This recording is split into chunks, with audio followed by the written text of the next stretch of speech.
Pronto, cá estou eu. É, gente, não deu. Tentei fazer um negócio bacana aí com. Vamos treinar para as próximas, de repente funciona, né? Agora eu vou fazer no método clássico nosso aí que a gente já está acostumado, que é o celularzinho na mão, minha linda face para vocês acompanharem. Só não se apaixone muito, tá? Porque a minha esposa é ciumenta. Mas o que importa aqui para nós é estudar economia, não é mesmo? Então vamos lá. De vez em quando eu vou mostrar o slide que eu estou passando aqui para vocês terem uma ideia do que eu estou falando. Um momentinho. Vamos lá. Então, gente, eu selecionei 7 pegadinhas CESP. Sabe, a gente desliga isso aqui. Isso. Eu selecionei 7 pegadinhas CESP visando ao concurso do auditor do estado da Caixa. Tá? E nessas pegadinhas, elas estão versando tanto sobre microeconomia quanto sobre macroeconomia. E aí nós vamos, vocês vão perceber que são questões recorrentes. Então eu coloco... Tá bom, Rafael? Não se apaixona muito, tá? Vocês vão ver que elas são muito recorrentes e, além de apresentar a pegadinha, eu apresento algumas questões para a gente ir resolvendo. Vamos ver se a gente consegue fazer no modo clássico. Primeira pegadinha. Tá aqui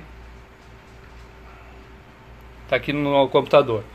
Deslocamento da curva de possibilidade de produção ou um ponto no interior da curva de possibilidade de produção. A curva de possibilidade de produção, ela mede as condições de produção de uma economia, uma dada economia, conforme os fatores de produção que estejam disponíveis. Fatores de produção, quando nós estamos falando de fatores de produção, nós estamos falando de trabalho, né? Ou seja, população economicamente ativa, se fosse falar de uma economia como um todo, né? Capital, e aí capital nós temos maquinário, instalações físicas, tá? Prédios, né? Trabalho, capital, terra ou natureza, são os recursos naturais, e tecnologia, tá bom? Esses são os fatores de produção clássicos. Bom, cada economia tem o seu estágio, né? Seu nível de tecnologia, tem seu nível de recursos naturais, né? Dizem, por exemplo, que o Brasil é muito rico em recursos naturais. Capital, cada economia tem também sua capacidade instalada, e trabalho da mesma forma, cada economia tem a sua população economicamente ativa em quantidade e qualidade, né? E isso, juntando todos esses fatores de produção, isso vai nos dar a curva de possibilidade de produção. Esse aqui é um exemplo que eu costumo trabalhar com os meus alunos, né? Que ele traz, bem simplificadamente, comparando, né, a distribuição dos fatores de produção. Aqui só tem o fator de produção trabalho, que seria a mão de obra, considerando que estão coletando peras e maçãs. Essa é o desenho, né, básico da curva de possibilidade de produção. Significa que é nessa linha que contorna aqui em preto, ó, nós temos as possibilidades de produção, segundo as combinações diferentes entre os fatores de produção, tá, que vai resultar em quantidades diferentes de produção. Tá? O máximo que essa economia aqui, hipotética pequena, consegue produzir está, segundo a combinação de fatores de produção que ela tem, está nesta linha aqui. Por exemplo, neste ponto aqui, digamos que sejam 5 trabalhadores, né, considerados aqui. Esses 5 trabalhadores, se colocar todos eles para colher peras, eles vão colher 700 peras, e nenhuma maçã, porque todos estão colhendo peras. Conforme a gente vai tira um de colher pera e coloca para colher um para colher maçã, aí nós caímos para cá, para 680 peras e 300 maçãs. Ah, professor, mas por que não foi, se tirou um de lá e foi para cá? Não deveria ser uma distribuição mais igual, mais proporcional? Não, porque aqui nós estamos trabalhando, né, com o princípio da produtividade decrescente. Tá? É o produto marginal decrescente. Tá certo?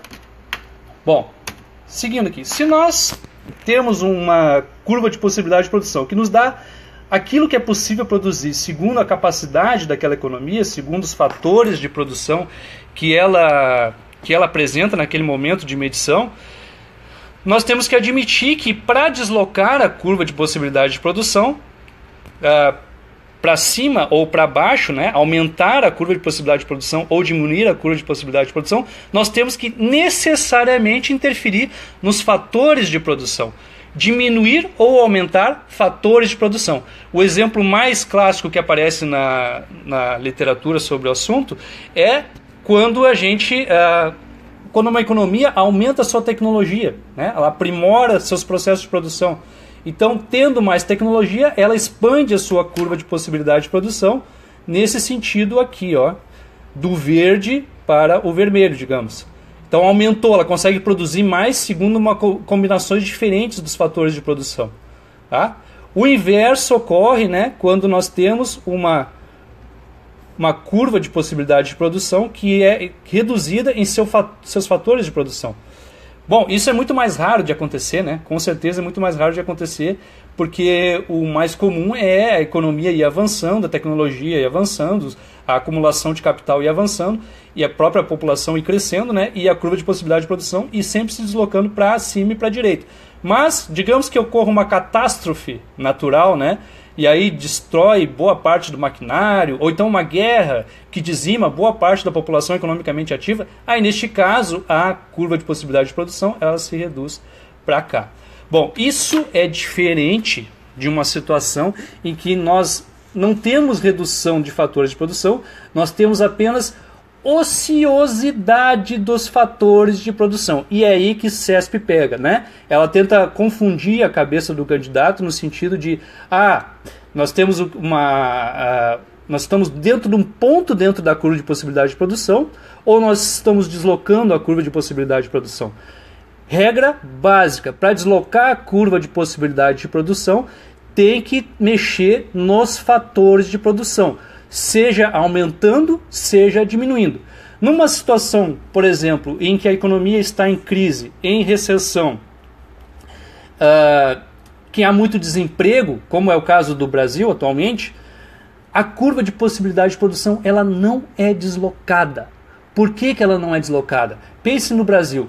O Brasil passou por alguma catástrofe natural que destruiu máquinas, que matou pessoas em grandes quantidades?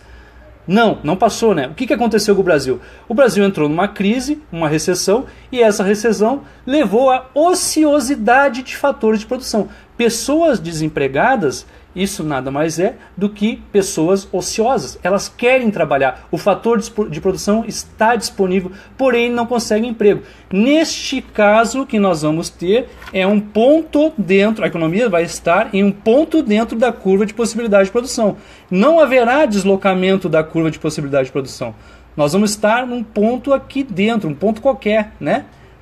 E, diga-se de passagem, é um ponto temporário, porque se nós formos ver a teoria dos ciclos econômicos, né, a economia segue mais ou menos esse movimento. Movimentos de ascensão, recessão, ascensão, recessão, a teoria dos ciclos. Né? Recessões são períodos mais curtos e ascensão, né, são períodos mais longos. Tá? Então, vamos ver um exemplo de questão nesse sentido. O binômio referente à escassez e à escolha sintetiza o problema central da ciência econômica. A esse respeito, julgue os itens a seguir. Políticas de salário mínimo que levem à fixação das remunerações substancialmente acima daquelas que prevaleceriam no livre mercado conduzem a economia para um ponto situado no interior da curva de possibilidade de produção. A questão está colocando o seguinte. Numa situação em que se aumenta muito, substancialmente, né, a remuneração do trabalho, né, remuneração das pessoas, o que vai acontecer? As empresas não vão ter condições de contratar tantos trabalhadores, e isso vai levar ao desemprego. Bom, desemprego, como eu já coloquei, não significa deslocar a curva de possibilidade de produção. Significa, isto sim, colocar em ociosidade os fatores de produção, no caso específico aqui da questão, o fator de produção trabalho. Então vai para um ponto situado no interior da curva de possibilidade de produção. Perfeitamente correto, verdadeiro. Tá? Entenderam isso? Então essa é a primeira pegadinha em CESP. Quando é que desloca a curva de possibilidade de produção e quando é que nós temos um ponto no interior da curva de possibilidade de produção. Segunda pegadinha. Mesma coisa, né? CESP adora, gente. Olha, como gosta. CESP gosta muito mesmo dessa coisa de desloca a curva ou não desloca a curva. Quando a gente fala de curva de demanda e oferta, né? Aí é mais fácil de fixar isso. Porque a curva de demanda e oferta, via de regra, ela é apresentada como um gráfico, né? Entre preço e quantidade. Nosso gráfico clássico da oferta e da demanda. Né? Na vertical nós temos o preço, na horizontal nós temos a quantidade. Bom, a nossa curva de demanda, vocês todos já sabem, ela é, na maioria dos casos, né, não sendo um bem de Giffen, ela é negativamente inclinada. Isso significa o quê? Que quanto maior for o preço, menor será a quantidade demandada. Ó, um preço P2 aqui certamente é maior que um preço P1. Nesse preço P2, a quantidade 1 ela é menor do que a quantidade 2, referente ao preço 1. Então, quanto maior o preço, menor a quantidade demandada. Já a curva de oferta, né, é aquele sentido também que nós já conhecemos. É o positivamente inclinado, que significa que quanto maior o preço, maior o estímulo para as empresas venderem em maior quantidade, produzirem em maior quantidade. E neste ponto aqui nós temos o equilíbrio do mercado, né, entre demanda e oferta. É o preço praticado pela economia, referente àquele bem ou serviço. Bom, quando é que a curva de demanda se desloca, ou a curva de oferta? Isso aqui é muito fácil, né, gente? Isso aqui simplesmente ela se desloca quando nós temos qualquer alteração que não seja no preço. Qualquer alteração. Isso, claro, que nós estivermos falando de um gráfico que tenha o preço do seu eixo vertical. Tá? Então, qualquer alteração que nós tenhamos aqui no preço, nós vamos estar dentro da curva, né? Nós vamos deslocar na curva. Quando nós tivermos uma alteração que seja qualquer outro fator que não seja, o preço, aí nós vamos estar deslocando a curva. Como assim, professor? Olha, o exemplo clássico, né, é quando a renda das pessoas aumenta. Né? Quando a renda das pessoas aumenta, sendo um bem normal, elas vão comprar mais daquele bem. Isso vai fazer com que a demanda do bem se desloque, né, para cima e para a direita. Aumentar a demanda do bem significa deslocá-lo para cima e para a direita. Né? Se nós tivermos aqui nossa curva de oferta, nosso ponto de equilíbrio vai sair de A para B. Logo, a quantidade demandada será maior, bem como a quantidade ofertada, porque nós estamos falando de equilíbrio entre as duas curvas. Né? Q2 maior do que Q1. Tá? O preço também será maior, né? Da mesma forma. Bom, entendido isso, vamos ver questõezinhas. A teoria microeconômica estuda o processo de decisão dos agentes econômicos, incluindo consumidores e produtores. A esse respeito, julgue os itens. A disseminação da medição individualizada de água em condomínios, por reduzir a quantidade de água utilizada, conduz a um deslocamento ao longo da curva de demanda de água tratada. Bom, a primeira coisa que nós temos que perguntar aqui é qual é o fenômeno que está por trás, né? O que está acontecendo aqui? Bom, disseminação da medição individualizada de água em condomínios. Esse é o fenômeno. Bom, isso aqui é mudança de preço? Não, não é mudança de preço. Bom, aí eu já começo a pensar, se não é mudança de preço, então deve ser deslocamento da curva, de alguma curva aí, né? Por reduzir a quantidade de água utilizada. Bom, quantidade de água utilizada, aí nós estamos falando de quantidade demandada de água. Então nós estamos falando de demanda. Conduzam a um deslocamento ao longo da curva de demanda de água tratada? Acho que não, né? Nós não estamos falando de alteração de preço, nós estamos falando de um outro fenômeno, que é a disseminação da medição individualizada de água em condomínios.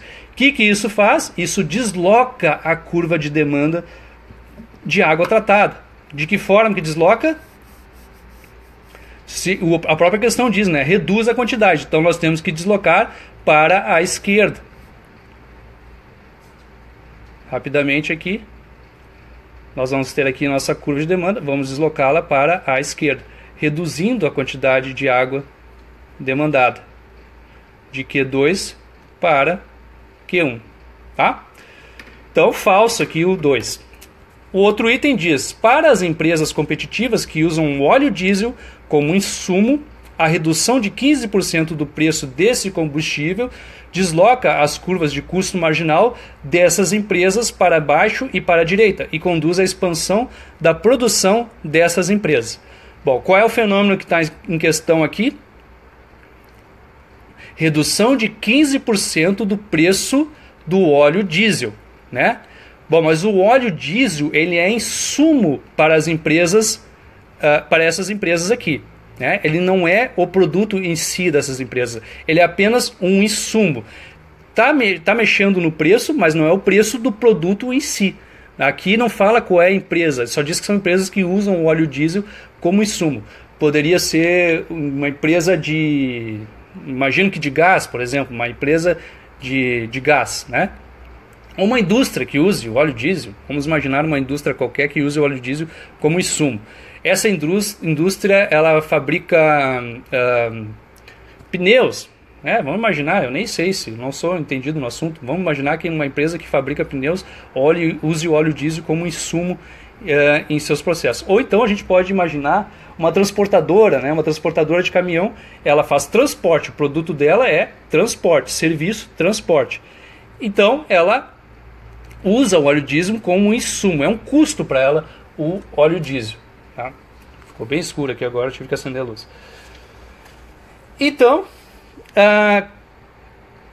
temos aqui novamente o fenômeno que não está alterando o preço do bem em si, mas agora nós estamos falando de qual curva?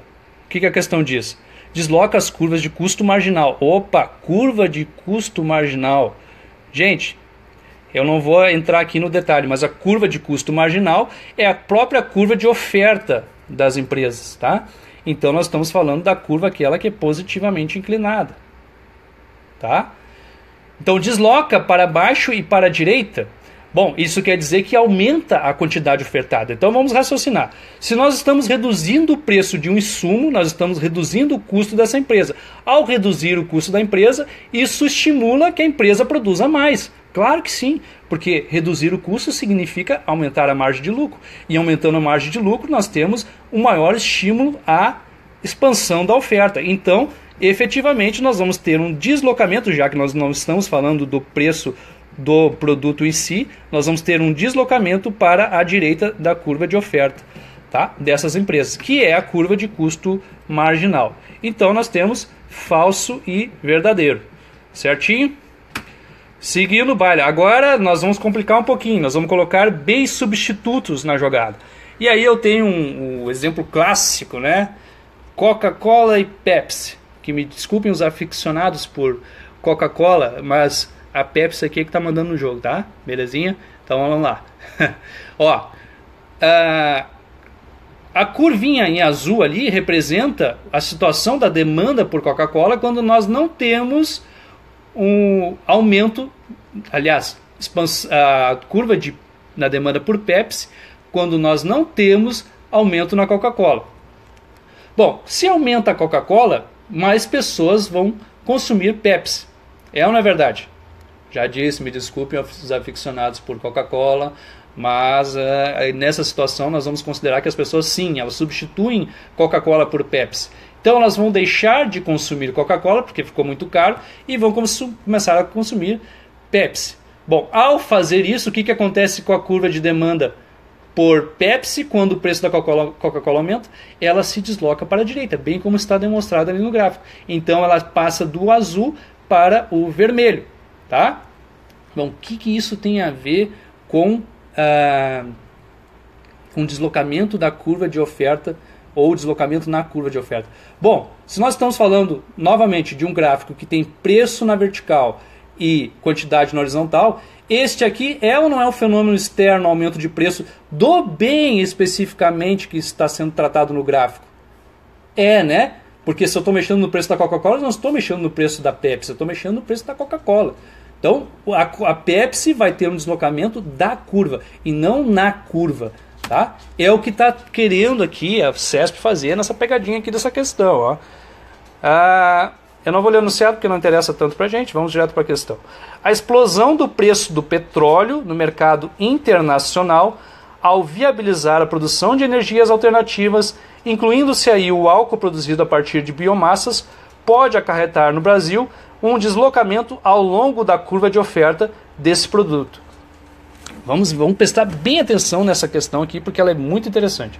Ó, petróleo é o preço dele. Qual é o fenômeno que está acontecendo aqui? Primeira pergunta, né? O fenômeno que está acontecendo é aumento do preço do petróleo, explosão do preço do petróleo. Bom, petróleo é o produto que nós estamos levando em consideração aqui na pergunta? Não, nós não estamos levando em consideração a curva do petróleo, nós estamos levando em consideração a curva do álcool. Ali, ó.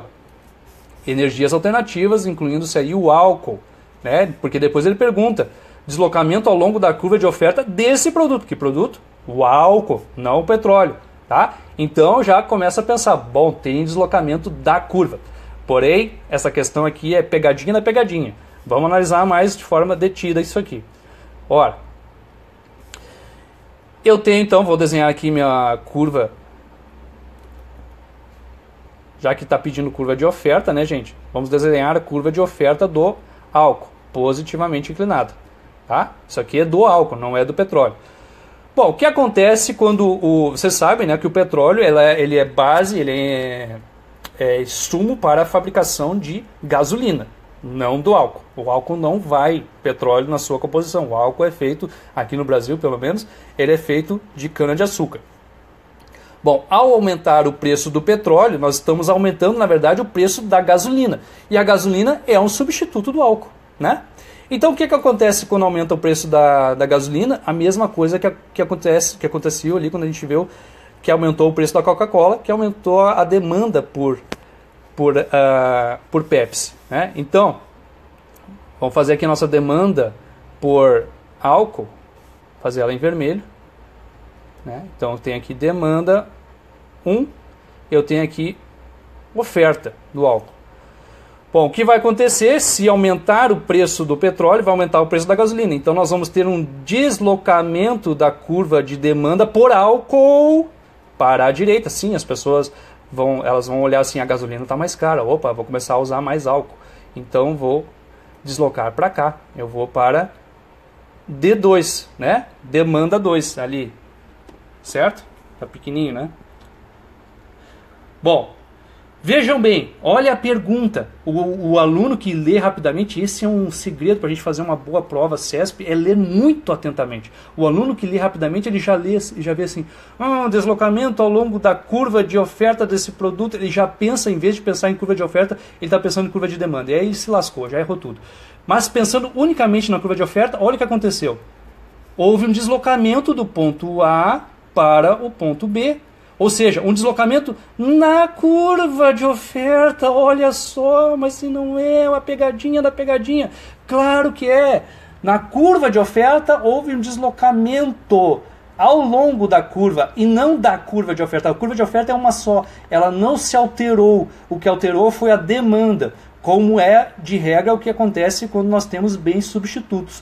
O aumento de preço de um provoca o aumento da demanda do outro. Tá? Então aqui a 4, que a princípio parecia incorreta, na verdade ela é verdadeira. Sim, na verdade é verdadeira, isso. 4 então, verdadeiro. Tá, gente? Pegadinha na pegadinha. Próxima pegadinha, pegadinha 3.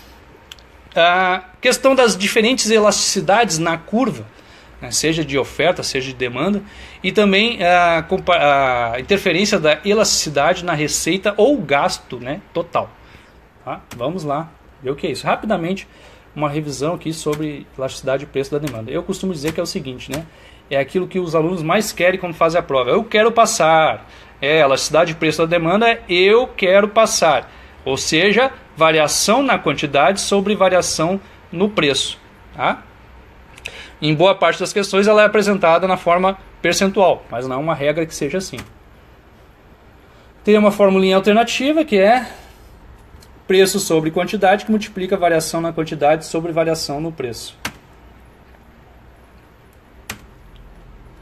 Bom, aqui, né, só para a gente não esquecer, quando uma curva é dita elástica, ela é mais negativa do que menos 1 ou maior do que 1 em módulo.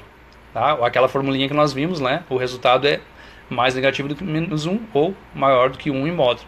Ela é inelástica quando está entre menos 1 e 0 ou entre 0 e 1 em módulo. O que eu quero dizer com elástica? Elástica quer dizer que ela é mais horizontalizada. Já vamos colocar aqui, ó. A elástica está aqui, ela é mais horizontalizada, a elástica. Significa que para eu ter uma pequena alteração no preço leva a uma grande alteração nas quantidades demandadas. Tá? Já a inelástica, que está aqui mais à direita, é diferente. Para ter uma pequena alteração na quantidade, necessita uma grande alteração no preço. Tá? E a unitária é quando nós temos esse caso aqui intermediário, né? A elasticidade unitária, nós temos... Opa, volta. Nós temos a curva formando ângulos de 45 graus, tanto com o eixo vertical quanto com o eixo horizontal. E nós temos os casos extremos da totalmente elástica, tá? Ou totalmente flexível, e também a totalmente rígida, ou totalmente inelástica, tá? Ou perfeitamente inelástica. A totalmente elástica significa que pequenas alterações no preço aqui levam a grandes alterações na quantidade. Isso aqui é o desenho clássico da concorrência perfeita, né? Que as empresas têm que se adequar ao mercado, àquele preço estabelecido, porque senão elas vão estar fora do mercado.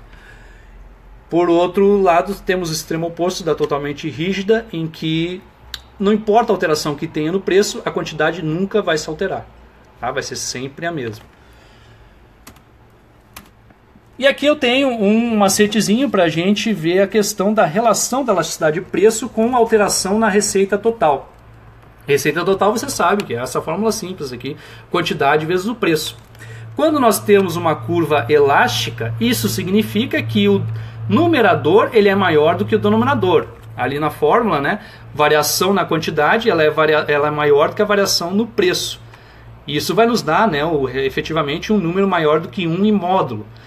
Em tendo uma variação maior na quantidade, significa que se eu reduzir o preço, a quantidade ela vai mais do que contrabalancear o preço, né? Ela vai mais do que compensar. Então, se eu tiver um pequeno aumento no preço, eu vou ter uma grande redução na quantidade. Com isso, a minha receita total, em vez de aumentar, ela vai diminuir, tá? O inverso também ocorre, né? Se nós tivermos uma redução no preço, vai ter um grande aumento na quantidade. Então, a receita total, em vez de diminuir, ela vai aumentar. Então, nesse sentido, eu digo que o preço ele segue o inverso da receita total. Né? Se o preço aumenta, a receita total diminui. Isso numa curva elástica. Então, se o preço aumenta, a receita total diminui. E se o preço diminui, a receita total aumenta. Eles vão em sentidos inversos. Sabe por quê? Porque aqui o que manda é a quantidade. A quantidade aumenta ou diminui mais do que o preço. Já na curva inelástica, quem manda é o preço. Sim, o preço vai ter uma variação maior. O denominador da fração vai ser maior do que o numerador. Nesse sentido, a receita total ela vai seguir o que manda o preço. Então, se nós tivermos um aumento de preço, a receita total vai subir. Se nós tivermos uma diminuição de preço, a receita total também ela vai... Desculpa, não sei se eu falei certo. Estou vendo os comentários aqui, me atrapalha um pouco. Márcia Carvalho. Valeu, Márcia. Um abração. Economia é a disciplina mais inteligente da... Olha, concordo contigo, Rafael. Perfeito, também acho. Tem um me elogiando aqui. Tá, o comentário do Rafael. Gente. Então, se nós tivermos na curva inelástica, se tivermos uma alteração no preço, se ele aumentar, a receita total também vai aumentar. Se ele diminuir, a receita total também vai diminuir. Está aqui, ó. Barbadinha, Barbadex. Aumentou o preço, subiu a receita total. Diminuiu o preço, diminuiu a receita total. Por quê? Porque quem manda é o preço. O preço é maior do que a variação na quantidade. Certo? E na questão de termos valores diferentes de elasticidades nas curvas, né? Isso é bem simples, basta a gente pegar este exemplo aqui mesmo, né? Vocês podem calcular aqui, aí. Ó, se nós tivermos uma alteração do ponto B para o ponto C, nesse trecho da curva, a nossa elasticidade de preço da demanda vai ser igual a menos 0,33. Por que é menos, né, gente? Isso eu não expliquei. Menos porque quando a gente está diminuindo uma das variáveis, a gente coloca esse sinal de negativo, de menos. Né? E quando estamos aumentando, nós colocamos positivo. Quando a gente está falando de elasticidade de preço da demanda, na maior parte dos casos, e não sendo bem de Giffen, né, nós vamos ter um valor sempre negativo para a elasticidade de preço da demanda. Bom, veja que no trecho C a D o valor vai para menos 1. Então, os valores são diferentes ao longo da curva de demanda. Né? Nós vamos ter uma elasticidade de preço da demanda nesses trechos, ó, com este exemplo dado, que vai variar ó, do aproximadamente 0 até o infinito. Né? Vai do 0 ao menos infinito. Nós, cada vez que a gente sobe na curva de demanda, nós estamos indo para mais infinito, dado a questão de que a quantidade diminui quando o preço aumenta e vice-versa. Vamos fazer então um exercício. Acerca da demanda, oferta, equilíbrio de mercado e elasticidades, julgue os itens subsequentes. A receita com a venda de um bem com demanda preço elástica diminui quando se diminui o preço desse bem, mantidas as demais variáveis constantes. Bom, tendo em vista o que eu apresentei ali, né, gente, fica bem fácil, né? É só memorizar aquela relação, aquela tabelinha, né? Então, se eu estou vendo ali, o que aconteceu com o preço? A primeira pergunta que se faz. O que aconteceu com o preço? Ah, diminuiu o preço do bem. Diminuiu o preço, bom, a curva é o que? É a segunda pergunta que a gente faz. A curva é elástica ou inelástica?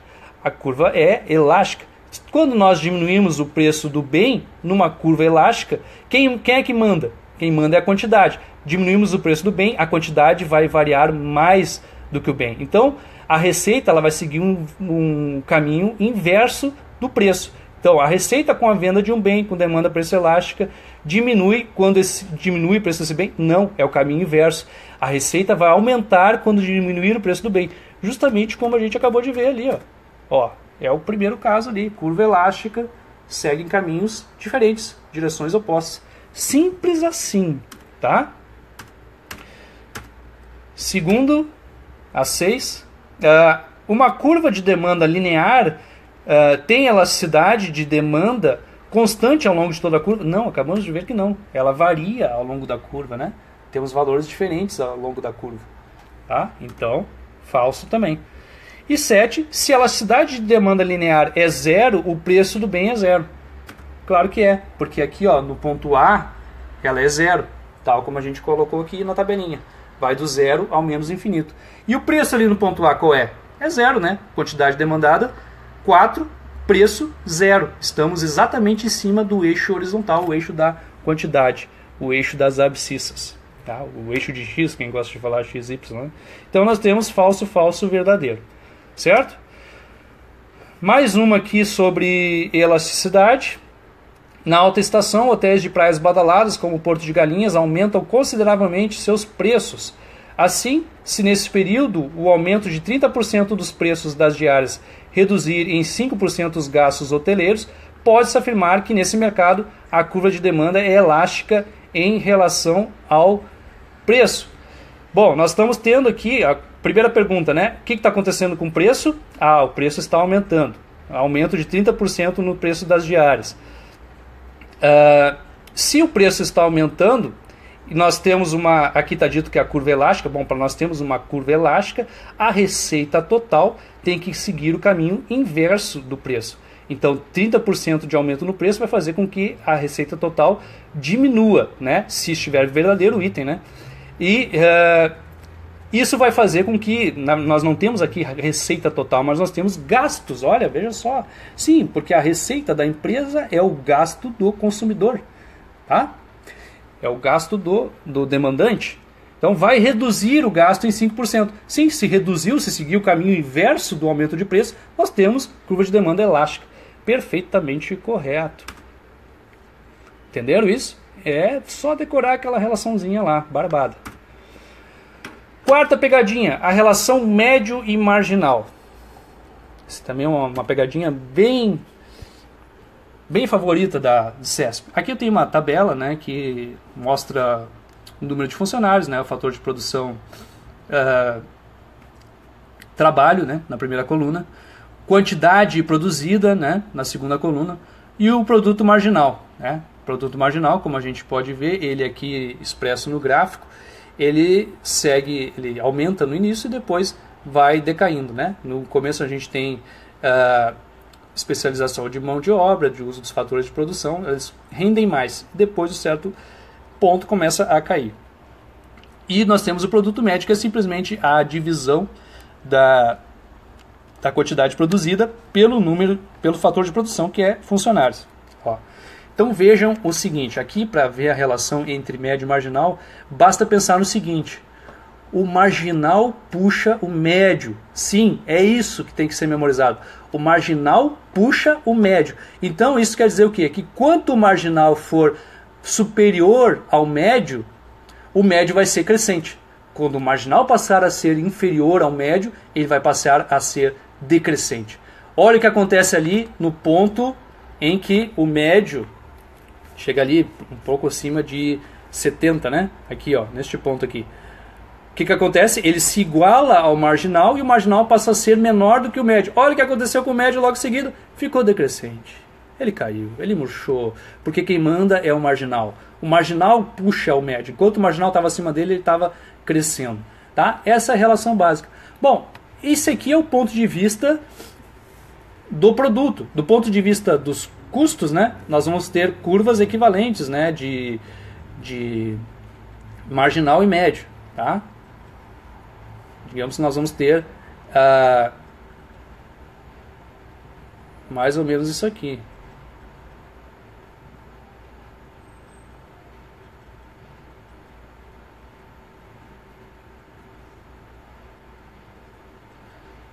Quem é que está mandando aqui? Nós vamos ter a curva de custo marginal. Eu devia ter feito uma cor diferente, né, gente? Só para deixar mais claro aqui. Vou mudar essa cor de tinta.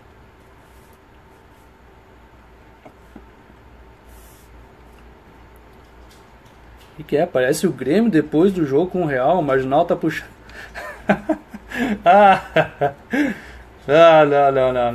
Não. Temos um colorado aqui assistindo, mas é brincadeira. Bom, gente, vamos fazer aqui. Quem é o marginal aqui e quem é o médio? Aqui nós estamos falando de custo, tá? Bom, o azulzinho vai ser o marginal, né? Custo marginal. Por quê? Porque ele está puxando, olha, ele está abaixo do médio. Então o médio é decrescente. Ele passou a ser superior ao médio, o médio fica crescente. Essa é sempre a relação. O marginal puxa o médio. Isso mesmo. Tá? Aqui nós temos o custo médio, ou o custo total médio, como quiser falar. Tá? Então, nós fazemos este movimento aqui. Beleza? Importante, né? Quando nós estamos falando de... É sempre no ápice que eles são iguais. Tanto o produto marginal é igual ao produto médio no ápice, quanto o custo marginal é igual ao custo médio também no ápice. Só que as curvas têm ápices diferentes, né? Uma é lá em cima, outra aqui embaixo, né? Beleza, só isso. Então vamos para a questão. Quando a produtividade média de um fator é máxima, as produtividades médias e marginais se igualam. Sim, como eu falei, é sempre nos ápices, né? Então, verdadeiro. Aí depois a explicação fica bem fácil, né, pessoal? Verdadeiro. Mais uma questão aqui. O ponto de break-even para uma firma competitiva ocorre no nível de produção para o qual o custo marginal é igual ao custo médio. Sim, porque nós temos o ponto de break-even, que seria o ponto de equilíbrio, né, da firma competitiva, ele ocorre justamente num ponto em que os dois são iguais, porque nós temos na situação da firma competitiva a situação de máxima eficiência do mercado, né? Pelo menos em teoria é assim que é colocado, porque num ambiente de livre competição, as empresas elas competem tanto entre si que os custos tendem a ser os menores, né? Então, para se manter no mercado, o custo médio é o mínimo do custo médio. Então, no mínimo do custo médio, vai ser exatamente no ponto em que o custo marginal for igual a ele. Então, 10 verdadeiro também.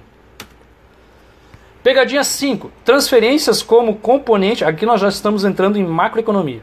Transferências como componente da renda disponível e não do produto ou renda agregada. Aqui nós temos a nossa famosa despesita, né? Quem é que não conhece já a despesita? Tá? Só deixa eu fazer uma pequena adaptação aqui para a gente poder cantar junto. Então, aqui em vez de gastos, vamos botar investimento e aqui nós vamos botar gastos. Tá? Quem é que conhece a despesita aí? Vamos lá, quem não conhece agora vai conhecer. Despesita, PIB igual consumo mais investimento, gastos do governo, exportações líquidas, se cair só isso a gente gabarita. Despesita. É isso aí, despesita. Agora nunca mais vocês vão esquecer essa fórmula. Sim, essa é a fórmula que inaugurou a macroeconomia, a fórmula que consagrou John Maynard Keynes. Sim, já ouviram falar de John Maynard Keynes? Isso aí, despesita. O que nós temos aqui? PIB igual consumo, mais investimento, mais gastos do governo, mais exportações, menos importações, que são as exportações líquidas. Tá? E esse é o equilíbrio macroeconômico. Tá? Quando a oferta é igual à demanda agregada. Aqui eu tenho a função consumo, que tem uma parcela do consumo que é autônomo, né? Que é o CAzinho ali, consumo igual consumo autônomo, mais propensão marginal a consumir, mais renda pessoal disponível. E aí que eu quero chamar a atenção para vocês. Sim, porque o consumo é o seguinte, só explicando um pouquinho mais. O consumo tem uma parte que é autônoma, que é aquela parte que vem da riqueza das pessoas, né? A parte que, digamos assim, tira tudo a renda da pessoa, a renda mensal que ela tem, aí que sobra para ela usar. Vai sobrar o que ela tem depositado numa conta bancária, num investimento, ou a herança que a pessoa recebeu, ou ela vai se desfazer de algum imóvel, mesmo do carro, para poder ter renda, né? Então essa é a parcela autônoma da renda, que não depende efetivamente do crescimento da economia. O outro depende do crescimento da economia, que é a propensão marginal a consumir. Bom, e a renda pessoal disponível é aquela renda que as pessoas têm depois de pagar impostos, tá? E essa renda ela é acrescentada pelas transferências. Renda pessoal disponível é igual a renda pessoal menos tributos diretos das famílias, ou, na maioria dos casos, é usado apenas imposto, né? Imposto das famílias, menos transferência. Aqui, menos com menos, né? Das transferências vai dar mais. O que significa dizer o quê? Que a transferência entra como renda pessoal disponível das famílias. Tá? Sim, é dinheiro ou não é? Transferência é dinheiro. O que é transferência? Transferências são subsídios, né? Dinheiro que o governo, vamos ser mais chulo aqui, dinheiro que o governo transfere para as famílias que não depende de contrapartida, como, por exemplo, aposentadorias, pensões, seguro-desemprego, Bolsa Família e etc. Tá? Não tem contrapartida. Quando o governo paga uma aposentadoria, ele não espera receber nada em troca do beneficiário, o mesmo se diz do Bolsa Família. Não há uma expectativa de se receber um fator de produção. Então a transferência não é a remuneração de um fator de produção, como é, por exemplo, no caso do pagamento do salário dos servidores públicos. Aí sim, aí o governo espera receber trabalho do servidor público em contrapartida do salário. Tá? Então, bem claro aqui, transferências são parte da renda pessoal disponível. Mas as transferências não entram nos gastos do governo. Apesar de serem pagas pelo governo, não entra no gasto do governo justamente por isso, porque não tem contrapartida, não há remuneração de fatores de produção, então isso não pode ser considerado um gasto do governo. Por isso que se diz que as transferências elas entram na renda disponível, mas não entram no produto e na renda da economia, tá? E aí nós temos uma questãozinha. CESP adora trabalhar com transferências. Tá? Então vamos lá. As transferências para os municípios realizadas no âmbito do Sistema Único de Saúde, SUS, por substituírem as despesas privadas com saúde, levam à redução da renda e do produto interno bruto municipal. Olha só, falou em transferências aqui, né? Na verdade, sim, falou. Mas olha aqui, gente, ela quis fazer uma enganadinha aqui, mais uma pegadinha CESP. Gente, Aqui, apesar de tratar como transferência, não é transferência. Transferência da União para os municípios não é transferência. É simplesmente, não é transferência economicamente falando, né? É simplesmente, ainda está no âmbito do governo, porque para a economia não importa a diferença entre município, estado, União. Tudo isso é governo, tudo isso é uma coisa só, tá? Então, não saiu do mesmo lugar, digamos assim. Bom, então, por substituir as despesas privadas com saúde? Não substitui as empresas privadas com saúde, porque as despesas ocorreriam de qualquer forma, né? Levam à redução da renda e do produto interno bruto municipal. O que nós temos aqui? Nós temos uma transferência. Essa aqui nós não podemos dizer que leva à redução da renda e do produto interno bruto nacional, porque nós estamos falando de despesas realizadas no âmbito do Sistema Único de Saúde. 12. O pagamento dos salários dos servidores do Ministério da Saúde, ativos e aposentados, é contabilizado como despesa do governo e, portanto, está incluído no produto interno bruto e na renda pessoal disponível. Pagamento dos salários, olha aqui a enganação, dos servidores do Ministério da Saúde, ativos e aposentados. Aqui sim nós temos transferência.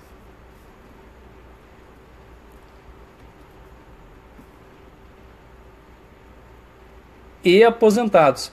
É contabilizado como despesa do governo e, portanto, está incluído no produto interno bruto e na renda pessoal disponível? Não, aí não, né, gente? Porque nós estamos falando de algo que não é despesa, tá? Então nós temos falso, verdadeiro. O reajuste dos benefícios do programa Bolsa Família acima da inflação de 2009, se confirmado pelo governo, contribuirá para aumentar a renda nacional bruta e a renda disponível da economia brasileira. Não, apenas a renda disponível da economia, não a renda nacional bruta. Falso. Pegadinha 6. Imóveis usados versus investimento. Bom, aqui a apresentação da conta de produção, né, das contas nacionais. Não vou entrar muito no detalhe, mas basicamente o que nós temos é que no investimento entram os imóveis novos, entram os gastos das famílias com imóveis novos, aqui na rubrica investimento. Aqui, tá? Entram só os novos, os usados não entram, tá? Imóveis usados, eles entram no PIB de anos anteriores, não naquele PIB de referência. Questãozinha então, considerando os principais agregados macroeconômicos e as identidades do sistema de contas nacionais, assinale a opção correta. Quando um agente retira recursos da caderneta de poupança e compra um imóvel residencial usado, ocorre redução da poupança agregada e elevação do consumo das famílias no cálculo do PIB. Não, porque nós estamos falando de imóvel residencial usado. Tá? B. Um bem produzido em 2012 e vendido em 2013 contribui para o PIB de 2012.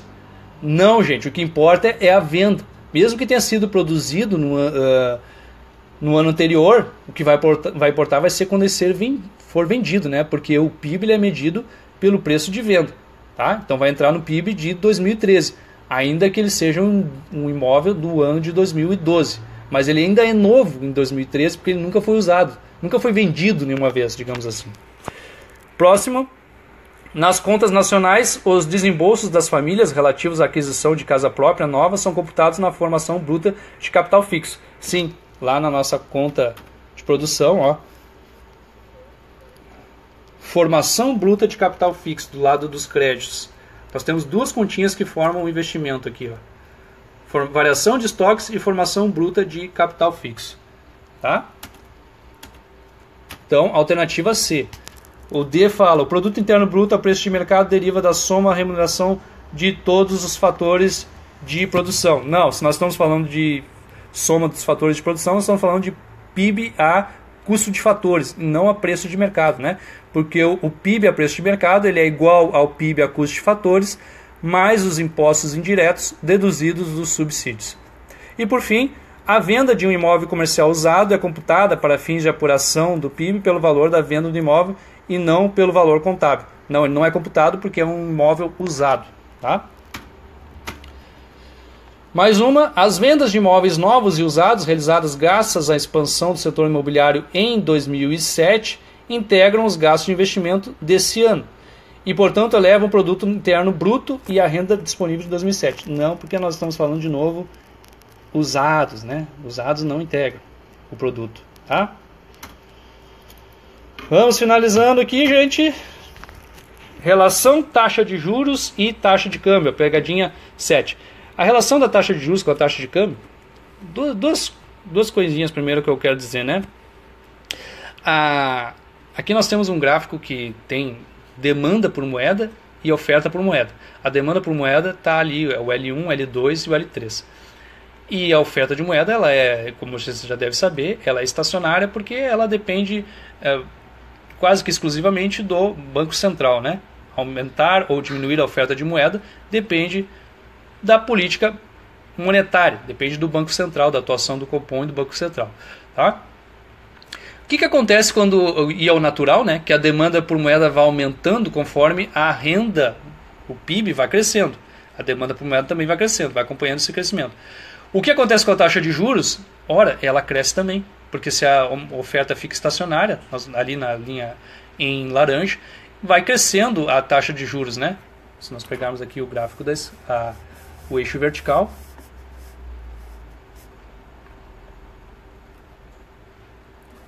ó, aqui neste ponto nós temos taxa 1, taxa 2 e taxa 3. Bom, vai subindo, né? Então, dá para se dizer que com um aumento do PIB, cresce também a taxa de juros, por conta dessa situação estacionária da curva de oferta de moeda e da movimentação da demanda por moeda que vai crescendo. E com relação à taxa de câmbio, nós temos o seguinte. Rapidamente, né, gente? Não posso me estender muito aqui, nós já estamos passando bastante do nosso horário. Gente, a taxa de juros é como se fosse o preço da moeda doméstica. Por quê? Porque quando sobe a taxa de juros, isso atrai maior investimento externo. Né? Quando a taxa de juros do país sobe, mais os investidores externos vêm para cá e, ao fazer isso, eles estão demandando moeda doméstica. Né? Para poder entrar no nosso mercado, eles têm que demandar reais. Né? Isso faz com que a taxa de câmbio ela desça, porque a taxa de câmbio é o preço da moeda estrangeira e não o preço da moeda doméstica. Por isso que a gente diz, se a taxa de juros sobe, a taxa de câmbio desce. Se a taxa de juros cai, a taxa de câmbio sobe. E aí eu canto mais uma musiquinha para vocês, mas é claro, tem musiquinha sim, sim, tem, sim senhor. 1, 2, 3... E o destino todo mundo já conhece, que se o real sobe, a taxa de câmbio desce. É isso aí, gente. Se a taxa de juros sobe, o real também sobe. Se a taxa se o real sobe, a taxa de câmbio desce. Então nós temos movimentos inversos aí da taxa de juros com a taxa de câmbio, do real com a taxa de câmbio. Tá bom? Musiquinha tem aos montes, né, gente? Ó, terminando nossa live aqui, mais uma questão. Cortes nos gastos destinados aos programas de inclusão digital, de controle da malária e de manutenção de rodovias federais representam exemplos clássicos de políticas fiscais contracionistas. Não há nenhuma dúvida quanto a isso, né, gente? Quem estudou aí bem macroeconomia, cortar gastos do governo significa política fiscal contracionista. O que quer dizer isso? Está reduzindo a curva de demanda agregada, deslocando ela para a esquerda, né? Portanto, contribuem para limitar a elevação das taxas de juros. Bom, se eu estou deslocando a minha curva de demanda agregada para a esquerda, eu estou diminuindo a renda, né, a produtividade da economia. Uma política fiscal contracionista. Cortei gastos. Ó, tá aqui minha curva de demanda agregada. Vou fazer minha curva de oferta agregada de curto prazo. Oferta agregada de curto prazo. Demanda agregada 1. Aí tem uma política fiscal contracionista, reduzir os gastos do governo, vou deslocar para cá. Aí vou ter demanda agregada 2. Tá? Aqui eu tenho, né, PIB, a identidade macroeconômica igual a renda, e aqui eu tenho nível de preço. Bom, o que está acontecendo com o meu PIB? Está diminuindo. Está diminuindo. Se está diminuindo, nós vamos ter aquela relação com a taxa de juros. A taxa de juros, ela aumenta conforme o PIB aumenta, diminui conforme o PIB aumenta. Diminui, né? Essa é a intenção. Então, se eu estou diminuindo a minha curva de demanda agregada, estou deslocando ela para a esquerda, estou diminuindo o meu PIB e com isso estou, sim, contribuindo para limitar a elevação da taxa de juros. Tá? Verdadeiro 16. 17. Uma expansão dos gastos públicos que eleva o déficit orçamentário do governo por diminuir a poupança doméstica e aumentar a taxa de juros real, aprecia a moeda nacional, contribuindo assim para elevar o déficit ou reduzir o superávit do balanço comercial. Gente, expandir os gastos do governo. Isso eleva o déficit orçamentário, claro que eleva, né? Nós temos o déficit aí que é gastos menos receitas do governo, né?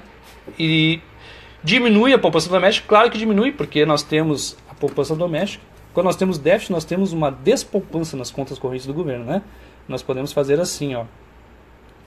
Poupança total, ela é igual a poupança privada mais poupança do setor público, e esses dois aqui formam a poupança doméstica mais a poupança do setor externo. Se eu estou diminuindo, estou aumentando o déficit, estou diminuindo a poupança do setor público. Com isso, estou diminuindo a poupança doméstica, que é a soma desses dois aqui. Então, uma expansão por diminuir a poupança doméstica e aumentar a taxa de juros. Por que aumenta a taxa de juros? Porque aí nós vamos ter um outro tipo de gráfico. Deixa eu apagar aquele ali, rapidamente fazer um outro.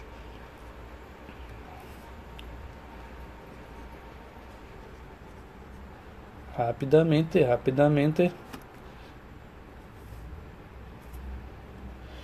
Um gráfico dos fundos emprestáveis.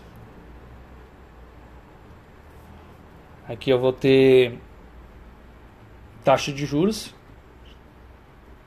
E aqui eu vou ter quantidade de fundos emprestáveis. O que é isso? Quantidade de recursos que os bancos têm para emprestar. Né? Da mesma forma, demanda negativamente inclinada, oferta positivamente inclinada. Se eu estou diminuindo a minha poupança, o que eu estou fazendo com os recursos emprestáveis? Estou diminuindo os meus recursos emprestáveis, então estou diminuindo a oferta de recursos emprestáveis. Estou deslocando para a esquerda a minha curva de oferta, né, dos recursos emprestáveis. Tá? E o que isso faz com a taxa de juros? Olha o que faz com a taxa de juros, mas olha se não é a taxa de juros subindo novamente. Sim, então, com certeza, aumenta a taxa de juros se nós diminuímos a poupança. Então, aprecia a moeda nacional? Claro que sim. Por quê? Porque o professor falou da musiquinha. Sim. E se o destino todo mundo já conhece é que se o real sobe, a taxa de câmbio desce. Bom, mas aqui não tem taxa de câmbio, professor. Bom, ainda não, calma. Mas tem a taxa de juros. A taxa de juros segue o mesmo movimento da moeda nacional, né? É como se fosse o preço da moeda nacional. E aí, podemos cantar também, né, gente? E o destino todo mundo já conhece é que se a taxa de câmbio desce, a taxa de juros sobe. Opa, que deu uma confusão aqui na rima, mas tudo bem. O que importa é vocês saberem os movimentos. Contribuindo assim para elevar o déficit ou reduzir o superávit do balanço comercial. Por que vai elevar o déficit? Aí é que vem a musiquinha da taxa de câmbio, aí que entra a taxa de câmbio. Porque nós vamos ter, quando aumentar a taxa de juros, nós vamos ter uma redução da nossa taxa de câmbio. Reduzir a taxa de câmbio significa aumentar o real. O real fica mais forte em relação ao dólar. O que isso faz com as exportações? Diminui as exportações. Diminuindo as exportações, nós temos déficit ou redução do superávit do balanço comercial, que é exportações e importações. Tá? Simples assim. Verdadeiro. E, opa, tem mais uma questão aqui, meu Deus. Uma economia globalizada, taxas de juros elevadas em um país, ceteris paribus, atrairão mais capital estrangeiro, provocando assim a apreciação da moeda nacional e a redução das exportações e do PIB. Bom, taxa de juros elevadas atrai mais capital estrangeiro, com certeza, e aprecia a moeda nacional, com certeza, tendo visto que nós já vimos, e assim reduz as exportações e o PIB. Sim, porque o PIB, parte do PIB são as próprias exportações. Nada de novo em relação ao que a gente já viu, né, gente? E assim nós encerramos. Volta para cá. Encerramos nossa live, né, gente? Foi um pouquinho longa aí, mas acho que dá pra gente aproveitar bastante coisa aí no nosso nosso concurso para o auditor do estado da Caixa. Você sabe que essa aqui é uma live feita para o curso do Silvio Sante. Quem quiser mais aulas, mais informações, mais detalhes, tem um curso lá meu no Silvio Sante com 10 horas de resolução só de questões CESP, essas e outras questões. E temos também um material de apoio que está muito bom, gente. Tem lá cerca de 250 páginas de micro e macroeconomia. Então tá, né, gente? Um beijo aí pra ti, viu, Rafael Pereira? Sei que tu gostou muito da minha cara, mais do que da aula. Poxa vida, olha, deixa eu ver, o que é aquilo ali? É um cachorro ali contigo, cara? Eu também tenho meus cachorros aqui, peraí. Penélope, vem cá, Penélope. Olha aqui, ó, essa aqui é Econopet. Vem cá, Penélope, vem cá que tu vai aparecer aqui. Vem pra cá. Olha aqui a BP aqui, ó. Ela adora macroeconomia, ela adora o multiplicador macroeconômico. Tá, gente? Esses dias ela tava aí comigo, aparecendo nas aulas. Tá bom, gente? Isso aqui é uma chubaquinha. Tem outra ali também. Tem duas. Tá, gente? Um abração. Boa sorte na prova. Estamos aí à disposição no Facebook, lá no curso Silvio Sante. Tudo de bom para vocês. Bons estudos. Com certeza, quem batalha, quem se dedica com disciplina, chega lá. Não tenha dúvida disso. E é macro e micro, Rafael. Não adianta ficar só no micro que não vai levar, não. Tem que ser macro e micro. Tá bom? Tem as musiquinhas aí para vocês memorizarem o que é mais importante. Tá certo, galera? Um abração, até mais.